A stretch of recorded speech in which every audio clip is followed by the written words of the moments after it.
कोरोलस history के मुअज़्ज़िज़ और मोहतरम नाज़रीन, अस्सलामु अलैकुम।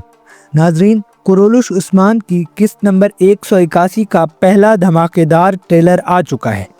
अगर मैं ये कहूँ कि ये ट्रेलर उस्मान की तारीख़ का सबसे ज़्यादा दर्दनाक ट्रेलर है तो शायद गलत ना होगा। किस्त नंबर 1 से लेकर किस्त नंबर 181 तक बहुत सारे ट्रेलर आए, बहुत सारे एक साथ हमने देखी, लेकिन इतना बड़ा दुख ना तो उस्मान गाजी को उठाना पड़ा और ना ही देखने वालों को कभी इतना गम हुआ है। नाज़रीन, डेरेलिस अर्तुगरुल को देखने वाले नाज़रीन ये बात ज़रूर जानते होंगे कि डेरेलिस सीरीज़ के अंदर भी अर्तुगरुल गाजी को इसी तरह जलाया गया था।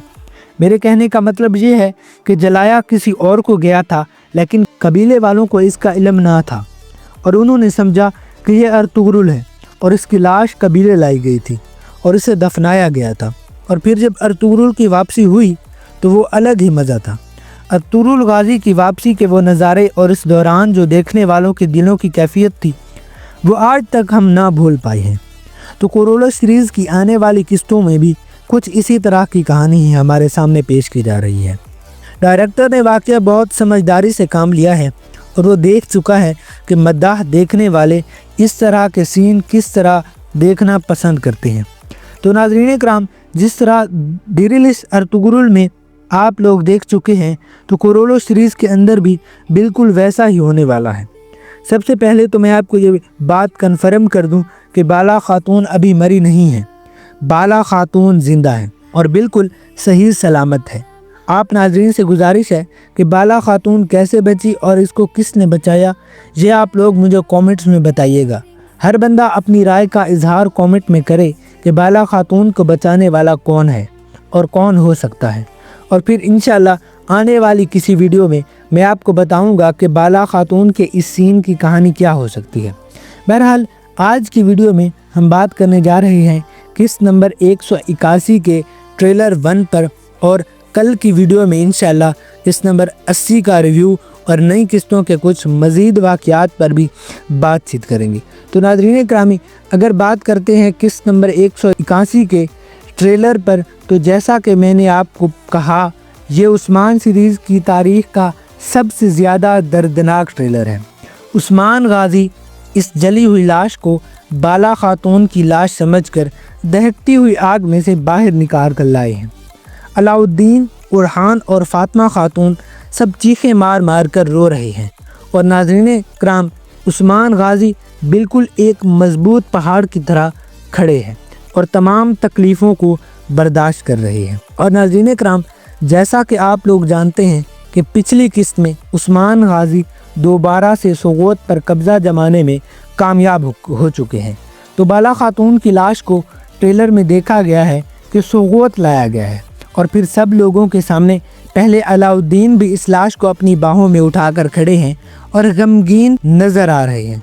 उस्मान गाजी भी ट्रेलर में ऐसा ही दिखाया गया है कि वो अपनी बीवी की लाश को अपनी बाहों में उठाकर सीने से लगाकर सब लोगों के सामने एक बब्बर शेर की तरह खड़े हुए हैं।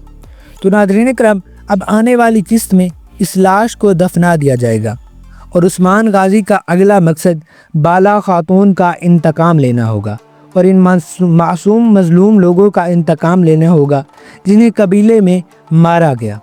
तो नाज़रीन ग्रामी, अब उलुगान के ख़ात्मे का वक्त भी बहुत करीब है और 2 नंबर इल्बाई भी अपने किए का हिसाब चुकता करेगा। और वो बेगम खातून जिसने उस्मान गाजी की बीवी को जला दिया, और नाज़रीन पहले हमारा ख्याल था कि शायद बेगम खातून अपने गुनाहों की माफ़ी मांग ले, लेकिन नाज़रीन कराम, अब इसके गुनाह हद से बढ़ चुके हैं। अब कोई ऐसी चीज़ बाकी नहीं रही जो इसे उस्मान गाजी के गज़ब से बचा सके, और जो इसका आशिक है हकीकत में तो वो मंगोलों का पिट्ठू है, लेकिन ये समझती है कि ये सुंगुरतकीन का पोता है, इसीलिए उस्मान गाजी की विरासत में इसका हिस्सा है। तो इसके इस आशिक का वक्त भी अब बहुत करीब है, ये भी बहुत जल्द अपने सारे करतूतों का हिसाब देगा।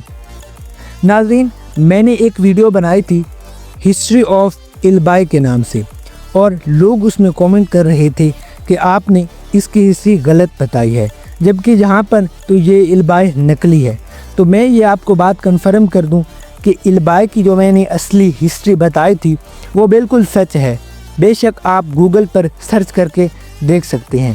یہاں پر اس سیریز میں جو سب کچھ دکھایا گیا ہے یہ ڈائریکٹر نے کیا ہے، لیکن ناظرین ان سب میں عثمان غازی کا درد سب سے بڑا ہے۔ تو ناظرین امید ہے کہ آج کی ویڈیو آپ کو پسند آئی ہوگی۔